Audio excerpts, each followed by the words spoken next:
All right, hey everybody, welcome back to the channel. This is Rob here at Smirking Gun Reviews, back with more Dark Season 1. We are doing Episode 2. It is called Lies. So, full spoilers if you have not seen this episode. I was told that this was kind of a slower episode, but I think you need episodes like this in the series, and this one has a lot to talk about, I think, in the end. Because as on the surface and until the end, it kind of is pretty simplistic, but if you start peeling back and noticing more, even sleep deprived as I am, I'm starting to see some pretty interesting things going on here. And so let's talk about Lies. But really quickly, just to let everybody know, the Expanse book review will be coming pretty soon because I got it in the mail. Holy shit.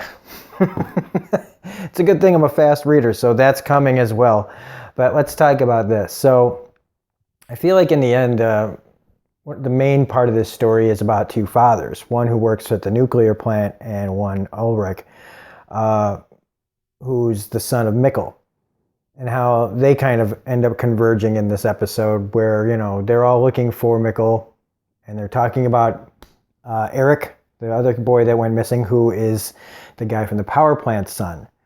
Which I don't think you're supposed to really understand that until the end of the episode. Kind of the conflict that they both are in.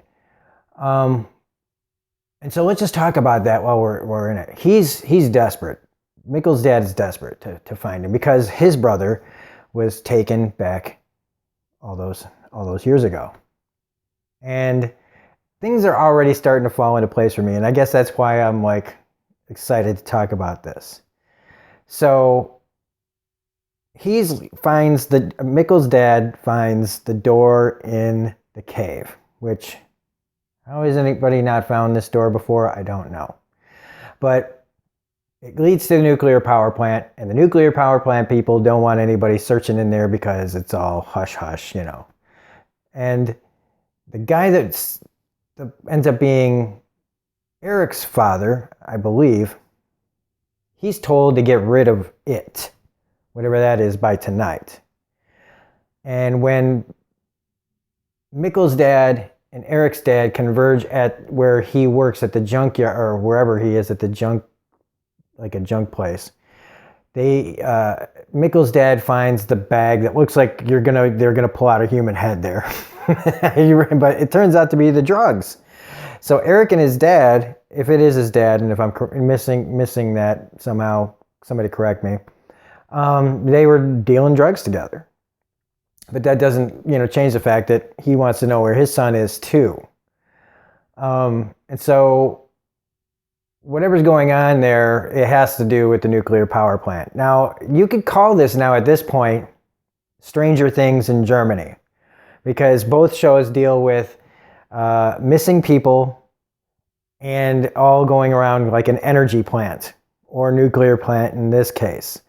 And I have to say, I feel like this show right now is doing a better job at really grabbing me, because while I like Stranger Things quite a bit, it relies on a lot of nostalgia and 80s, and things like that, and more kid actors and American kids acting like American kids and reminding me what it was like when I was a kid in the 80s, to tell this story. And it's got all these homages to everything else. While this is more straightforward, scary, and dark, and intelligent, and not relying on nostalgia to draw you in. And star power for Americans. So I can see why Stranger Things is more popular. But this is, in my opinion, way more intelligent and not relying on those things that, as in America, that we usually watch. And so that's just my little 5 cents on that. I still love Stranger Things, but this is really more my speed. And so let's talk about also the guy in the Bruce Willis Unbreakable hoodie. I think that's Mads. I wanted to say that maybe it was Mikkel, because Mikkel has that whole magic obsession and talking about Houdini and the whole trick of when he says in the first episode where he switches the things and he says, well, it doesn't matter how it happened, but when. And honestly, I watched him do that trick, and he didn't move it. And it's, it's all misdirection still, but like he tapped, clearly it's a kid's trick. It's easy to pull off. One thing gets stuck like a magnet. The other one, you tap it, it releases, that kind of thing.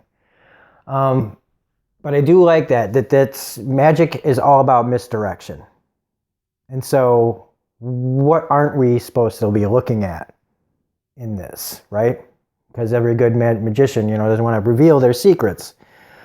So I feel like there's something going on here. It's not magic, but there's definitely some other explanation, because the nuclear power plant is definitely up to something. And what else do we got here?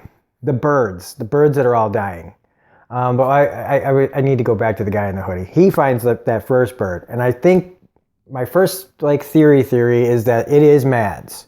He came back, and they talk a lot. The room that he's got Eric in, the guy in the film strip is talking about black holes and what happens when you go through a black hole.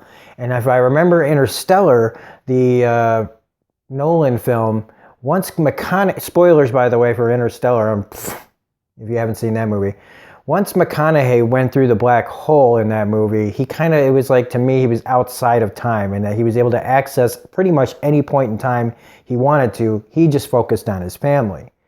And so I kind of feel like maybe Mads is in that kind of situation, but like not outside of time, but trying to figure out when things are happening. And the experiment he's doing, though, with these kids, that's the part that I don't get yet. Because why is he killing people?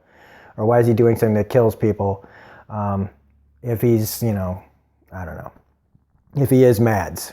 So that kind of like made me go, maybe it's not. But then when Mikkel, we see him at the end of this come out of the cave, which is why I picked this again, another person coming out of a cave.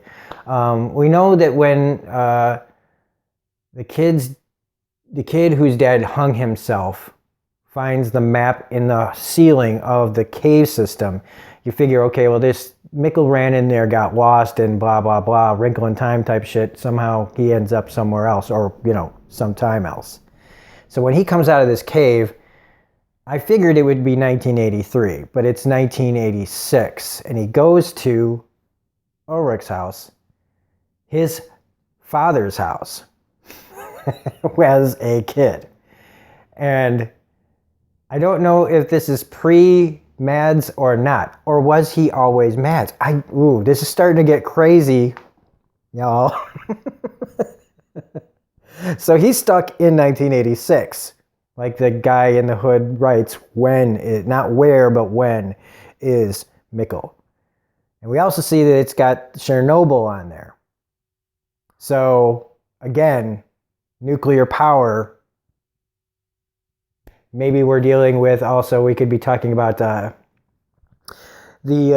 God, what do they call that with the atom smashing kind of thing?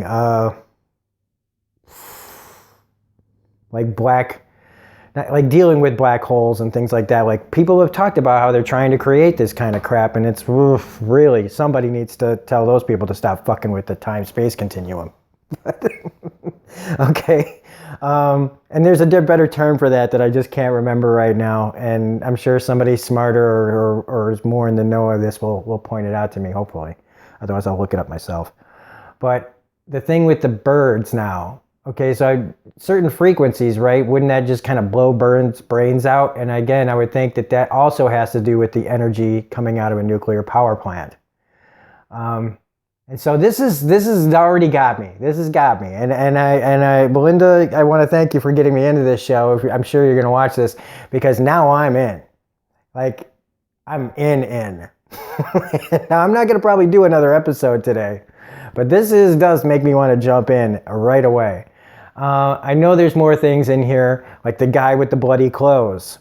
And where was he? And he's making up bullshit excuses to his wife. So what's his story? He doesn't look like he's the guy that was walking around down the street saying it's happened again. He's also got that like birthmark, that kind of small version of Gorbachev's thing on his head. So there's that. the affair situation seems to be, still, I feel that's still that's going to blow up in their faces pretty soon. And yeah, I could keep going about this, I think, but I'd be going around in circles. And so, excellent episode. I think this, like, character episodes and little tidbit episodes like this really are what I needed. So the pilot, the first episode was good. This is great because this really starts to tantalize my imagination in ways that I didn't think, and making connections to other things. It's getting really exciting already. So I'm so happy that I started watching this show. Anyway, if you have anything to add, please put it in the comments section below. Otherwise, if you liked this review, please hit the like button, comment, share, subscribe, hit the bell for all notifications, yada, yada, yada. Patreon, PayPal, description below. I hope I don't have to say that every single time, but I do want to, I said the wrong name during one of my videos. I meant to thank Don Roderick for pushing me into the PayPal, Patreon stuff, to push to grow this channel and not be so afraid to look for help. And again, can't wait to crack this sucker open. I'm probably going to do that before I go to bed tonight. We're going to do Good Omens episode 2 before the end of the day, and we've got part 3 of my Uncharted Drake's Fortune streaming coming right after this. But I have to wait for it to upload because the upload speeds screw up my streaming. So anyway, this is Robert Smirking Gun Review saying, I love this. I can't believe I waited so long to see it, but now I'm so happy that I've got another season coming really soon. So thanks again for all the support. I hope you like this show. I hope you enjoy watching me try to figure it out if you've already seen it. Otherwise, this is Robert Smirking Gun Review saying, we'll see you on the next video. Bye.